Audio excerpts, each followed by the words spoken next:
Hello and welcome to Lunchtime Politics on Channels Television. I'm Millicent Walker. On the news this hour, President Muhammadu Buhari says he is steadfast and will do his best to fix Nigeria.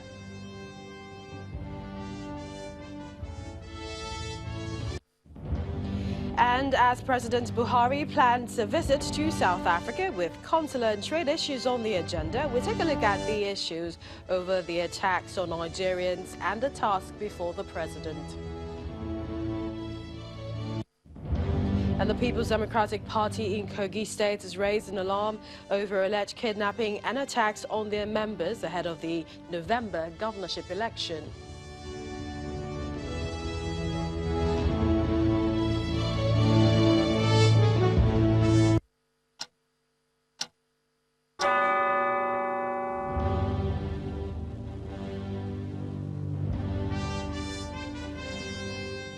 Welcome everyone to the program and happy Salah to our Muslim viewers. Let's begin by telling you about President Buhari's commitment towards the mandates that he was given. The president on Eid Kabir Day says he will do his best for Nigeria. The president says he is determined to continue the fight against corruption in the country. Take a listen. I will remain steadfast. I mentioned how when I came in uniform much younger, I arrested people and put them in detention and said they are guilty until they can prove themselves innocent. And we put an investigative panel almost based on the geopolitics of the country. And the governors, the ministers then who were found not accountable, they were made to return to the government. But in the end, I too was arrested and detained. But this time around, we made sure that we introduce Treasury single account. Whichever money is driven is put there, and then it's going out will be watched by the Attorney General and the Accountant General of the Federation. So we are doing our best within the system, and we are remaining steadfast. President Muhammadu Buhari there in the company of the visiting president of Guinea, Alpha Condé in Daura, also joined by other Muslim worshippers to offer the compulsory 2-rakat prayer marking the Eid al-Kabir celebrations. Now, some Nigerians are reacting to the comment of the president and the state of the nation. One of them is a former presidential candidate of the ACPN and a former Minister of Education, Dr. Obi Ezekwesili. She was on our political program, Sunday Politics, where she warned about the fragile nature of the polity. The reality that is haunting us is the fact that our political class never matured. It never matured beyond this prebendalist class, a class where everything is about transactions. And so while the political class has been engaged in transactions, the issues of national development suffered. And because they've suffered, we now see that the center cannot hold, whether it's in terms of our security. Look at our security establishment. Imagine a situation where the Nigerian police and the Nigerian army are fighting publicly. And, do you know what that says of the commander-in-chief of the armed forces of this country? That 2 establishments under his control just finished meetings with him. The next thing we were reading, their public spat. That's terrible. So security is eroded. You look at the economy is in a dire strait. We cannot be growing at less than 3%, while our population growth rate is almost 3%. We certainly are not growing in that sense. Another person on the program is also the spokesperson of Afenifere's socio-political group, Ms. Yinka Odumaki, who believes that the government needs to do more to convince Nigerians about their programs. We'll be happy if they get it right. If they do things that are good for the community going forward. We promise in 2015 we are going to create 3 million jobs every year. We have lost more than that in each year according to statistics. In the last 4 years, what am I talking about? Cattle route, grazing reserve, Meitiala, Ruga, the things that divide, that do not elevate your country. That's not the way to go. So if they move from that track to another track, where we are talking of issues that are affecting us, solutions. For instance, when they said they are waiting for the cabinet, with 5 months after elections, 2 months after elections, we thought that, oh, maybe they are going to bring some experts from World Bank, from professor from Harvard, some new revelations from locally. So, oh, yes, this businessman, this industrialist. We waited. When this came out, who did you see? Elsewhere, the relationship between Nigeria and South Africa has been debated widely over recent and past attacks on Nigerians living in South Africa. Although the government of South Africa has made frequent promises about protecting Nigerians on their soil, but it appears some more conversations need to be made, and the leaders of the two countries will be doing so. The presidency says President Muhammadu Buhari and the South African President Cyril Ramaphosa will meet in October to discuss issues relating to the well-being of citizens, ways to further strengthen trade relations between the two largest African economies. The presidency says the two leaders spoke over the telephone, and President Buhari accepted an invitation to visit the country to further consider recurrent issues concerning the well-being of the Nigerian community in South Africa, also the need to promote trade and investment. In an earlier letter of invitation, the South African president said, quote, "Your visit will provide an excellent opportunity for our sister countries to further consolidate and advance our strategic partnership and cooperation on matters of peace, security, socio-economic development in our continent. We will discuss issues of mutual interest and concern in global governance," end of quote. The presidency further states that President Ramaphosa says the meeting will provide an opportunity to inaugurate a binational commission for both countries to effect the strategic decisions taken in 2016 to elevate it to the levels of heads of states.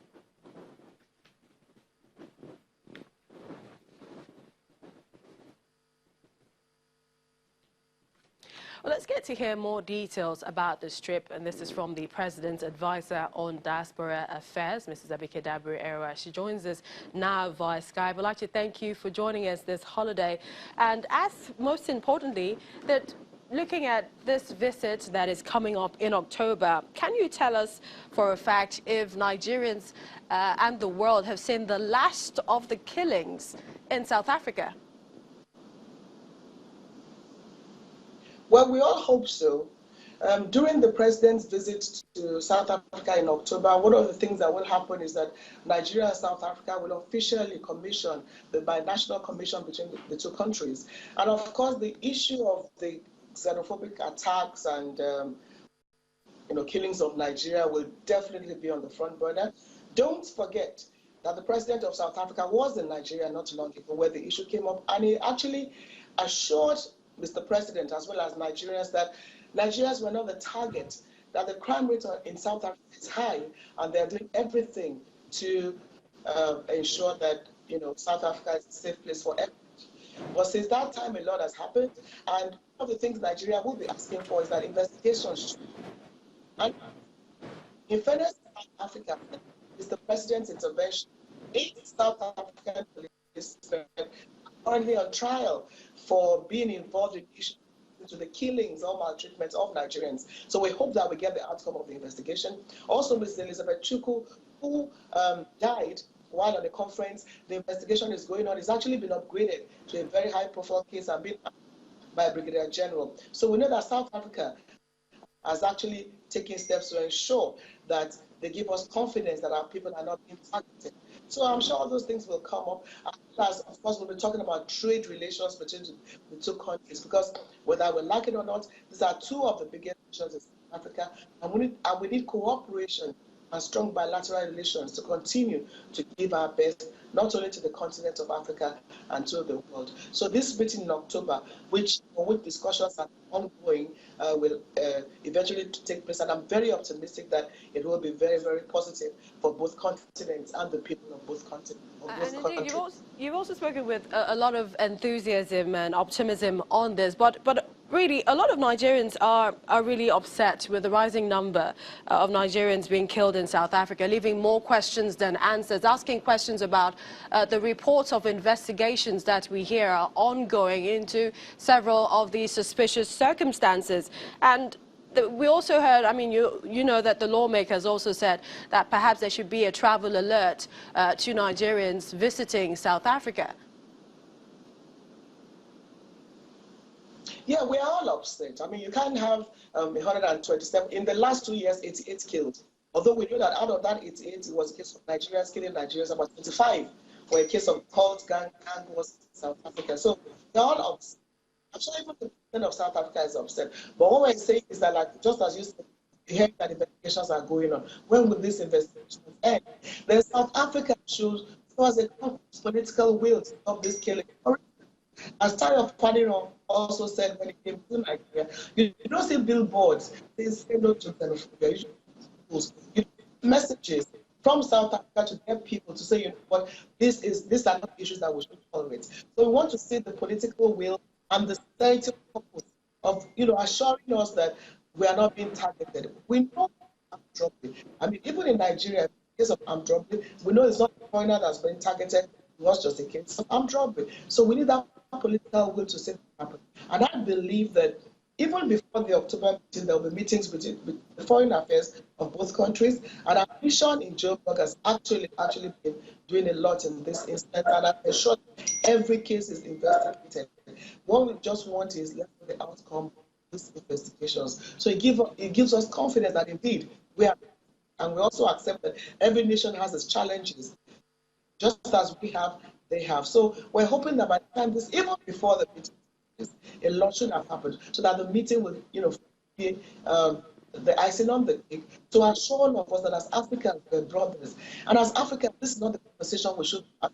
And I said before that it's actually shameful that at this stage of our lives, Africa in the 21st century, we're talking about African killing Africans. It's not the conversation we should be having. President Buhari and President Trump are talking about taking Africa up there, building Africa, making Africa the giant of the continent all over the world, the best all over the world. And we need to cooperate as Africans. We have the African Free Trade Agreement coming up and all that. So we should have the conversation of, building this continent, working together, doing trade with one another. We've had enough troubles, being dealt with by other continents. Let's work together as Africans, develop, ourselves, and in fact, do more for the world than we are doing. So really, to of us that these killings are going on, and really it has to stop. And we need to send that message that we should cooperate with one another, not killing one another. Finally, briefly, if you can as well, there have been several protests in Nigeria and more recently in South Africa, Nigerians protesting, and definitely it's affecting the relationship of everyone. But how much do you think this visit of the president and especially the inauguration of the binational commission would aid both countries' standing relationship? Well, it definitely will. I mean, we're talking of the highest of communication and meeting between the two presidents of the countries. We've appealed to the National Association of Nigerian Students, who said they will go closing up South African shops. We told them that is not the solution. And I'm sure when they know now that this meeting is taking place, which, they could be part, being South Africa at the time if they want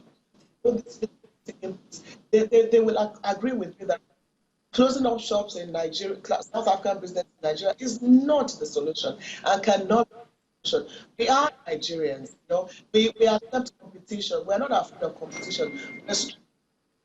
We are Nigerians.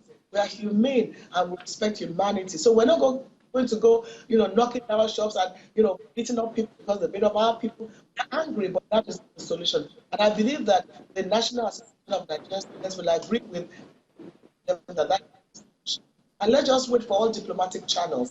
The President of South Africa, the Minister addressed the press conference yesterday and said, we are not targeting you. And we want to agree with them. We want to show the political will, the sincerity to let us know that they're not targeting. So I believe that. We'd like to thank you. We appreciate your time. Indeed, President's Advisor on Diaspora Affairs for joining us at this time on this issue. And of course, everybody looks forward to October, that meeting. But still to come on the program, the PDP in Kogi State, they've raised an alarm over issues relating to kidnapping and attacks on members in the state. To bring you details when we return.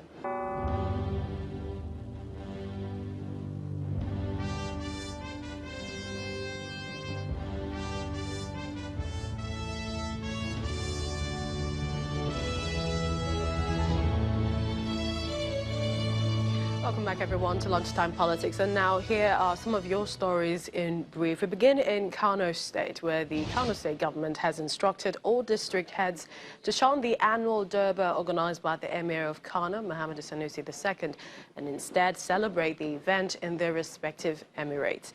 The directive was contained in a statement issued by the Chief Press Secretary to the Governor, Abba Anwar, which read: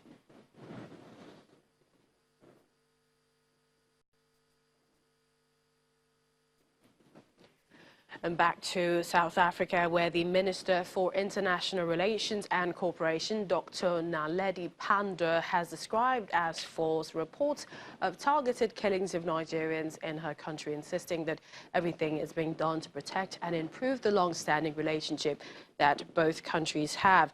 Dr. Pandor, who was accompanied by the Minister of Police, Becky Sele, was reacting at a press conference to the ultimatum given to South African businesses in Nigeria to leave the country in 7 days, which the ultimatum will elapse.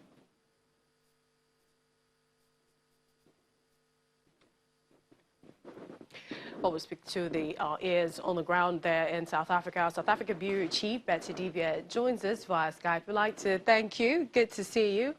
Thank you for joining us on the program. And I must ask first what the mood is, the relationship South Africans and Nigerians in South Africa with all of the issues in recent times. Well, I wouldn't say it's all bad, because you have Nigerians married to South Africans and the other way around. And you have a bit of admiration for Nigerians as well, the Nigerian spirit. You have the negatives. You have some areas where some Nigerians are up to no good. I wouldn't lie about that. So there's the tension in some areas, and there's still admiration, and there's a lot of cooperation as well. So it's not all bad, it's good and bad. It's a mixture of both. But for you, how difficult is it reporting deaths of Nigerians in the country where you've lived and practiced journalism for years? Of course, it's painful when you hear people have died for different reasons. And it's all not South Africans killing Nigerians. They're different reasons. So it's painful every death you hear about. And then again, within South Africa, you hear about a lot of deaths as well. It's quite a violent country. I mean, quite violent. So every death you hear about every day on the news, it's painful because this is all reported. Maybe the Nigerian sides, you don't get a lot of Nigerian deaths reported. But I remember the issue of the Val case, where the 25-year-old Nigerian was killed allegedly in the hands of the police, that 8 policemen they're still in court, they're still appearing to answer for that because IPIC got involved. So one of the sessions in court, it was quite tense, and you had protests outside the court saying, we don't want Nigerians here, we don't want Nigerians here, Nigerians should go, they're drug dealers. So it's every death you hear about is painful. But what is more painful, again, is the involvement of some Nigerians in the killings of fellow Nigerians. And they put it out there, like, because you have cults and all that, they put it out there, sometimes on social media platforms. And it's amazing how people don't even get to feel anymore. We have the issue of poisoning. Nigeria's president is visiting. Are there any fillers with regards to the mood? Nigerians in South Africa, are they optimistic about this visit? Nigerians, some of the people we've spoken to, they're happy and they're hopeful. Probably the binational commission we keep talking about will get more serious so that some of the benefits of the relationship will be improved, especially on the Nigerian side. So Nigerians can benefit a lot more. Within that binational commission, you have different committees representing different sectors. If you remember President Zuma's visit in 2016, I think, he took some of the relevant ministers for some of these committees to go along to that visit to Nigeria, and our president has been expected back ever since. But Ramaphosa, when he became president, visited Nigeria as well. So this visit is welcome. They're looking forward to it because you have no less than 120 South African companies operating in Nigeria. We expect the same. We expect the same here as well, and the business sector is looking forward to something more beneficial or more beneficial relationships across. All right, we'd like to thank you. We appreciate your time with us here. South Africa Bureau Chief Betty Dibia for us there. Thank you. Elsewhere, the Taraba State Governor, Mr. Darius Ishaku, who has appealed to the Tivs and Junkuns in the southern part of the state to sheathe their swords and embrace peace. According to him, insecurity does no one any good, hence they should see each other as brothers and sisters and be their brother's keeper. He insists that his administration has consistently synergized and also engaged with the leadership of the two faiths in the state in a bid to finding religious fulfillment. He was speaking during a statewide broadcast to wish Muslim faithful happy Salah celebration in the state. It is also important that I use this occasion to appeal to all the warring factions in the southern part of this state to sheathe the sword in the name of God and to allow peace to reign amongst them. I urge them to support the numerous peace-building efforts jointly put in place by my administration and that of my colleague in Benue State. My good people of Taraba State, let me also seize this opportunity of this Salah celebration to restate my commitment to work with the adherents of all religions in the state to achieve peace. As I have always said, there can be no development without peace. We will continue to provide the enabling atmosphere for the adherents of all religions to practice the faith of their choice freely, as enshrined and guaranteed by our Constitution. And while Muslims were celebrating the Eid al-Kabir festival on Sunday, gunmen said to be in military uniform reportedly abducted the chairman of the People's Democratic Party in Okene local government area, Mr. Musa Adelabu. Now, in a statement issued by the party, the state chairman, Mr. Sam Uhotu, who confirmed the abduction, lamented that the state is no longer safe to live. According to him, the gunmen invaded the home of the local government party chairman at about 1 a.m. in the early hours of Sunday and took him away. He described the abduction as one too many, lamenting that members of his party in the last week had been consistently harassed by men dressed in security uniforms. Meanwhile, the Commissioner of Police in the state, Mr. Hakim Busari, says his command is not aware of the abduction and has not received any reports that a member of the party was abducted.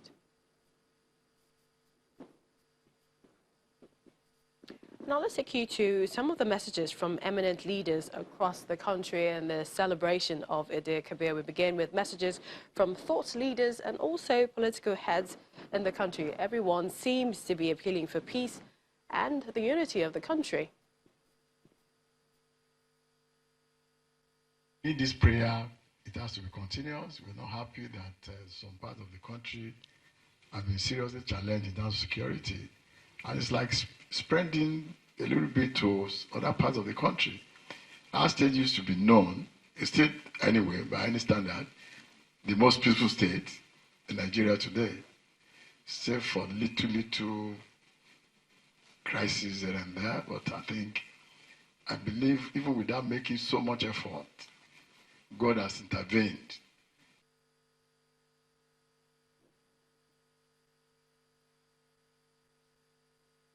President, I know, and I have confidence in him. One. And no president, no leader of any nation, we community, we want is people killed, maimed, and attacked. No president will be happy saying that. Yes. You might not see a lot of visible actions because it's a security matter. My message in Nigeria is for us to try and all live in peace and continue to pray, against all these banditry, herdsmen and whatever. But I think I know that, these are challenging times, but we will overcome. We should all imbibe all the teachings of this Eid al-Kabir.